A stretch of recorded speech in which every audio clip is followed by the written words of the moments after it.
If four atoms, or let's say four molecules of iron, that's ferrum, react with three molecules of oxygen to give us iron 3 oxide. This is all called rustin. This process is called rustin. So now that's this equation, as you can see, there's a chemical equation here.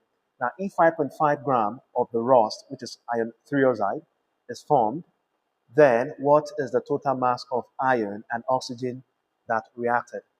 Now, that's the first sub question under the second question we're given.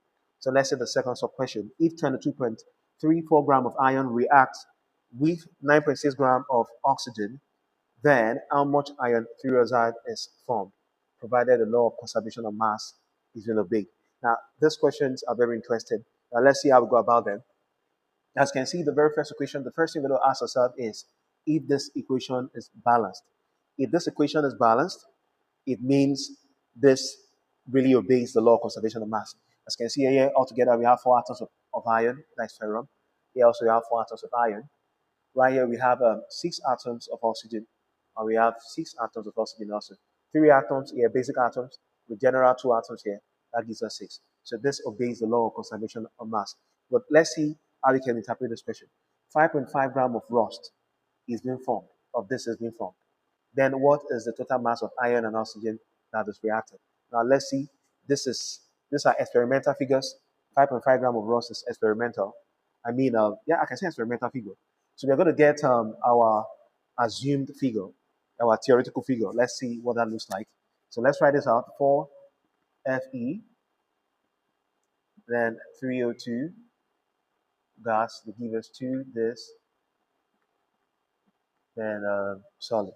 So quickly, iron has an atomic mass unit of 56, so that's going to be 4 times 56, then plus oxygen altogether 6 atoms, 6 times 16, oxygen is 16 up there, and that will give us, that will give us the iron also here 4, same thing, 4 times 56, and then plus oxygen 6 times 16.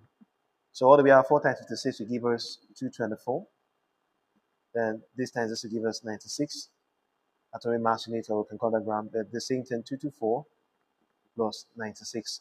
So what it means is that by the time these individual stuffs, iron and oxygen, 224 atomic mass unit, or let me say 224 gram plus 96 gram of oxygen combined together, we're going to have something. Let's see what we're going to get. So 224 plus 96 will give us, if you add this together, that will give us a 320, 320 gram. So what does it mean? It means that by the time 224 gram of iron combines with 96 gram of oxygen, we're going to get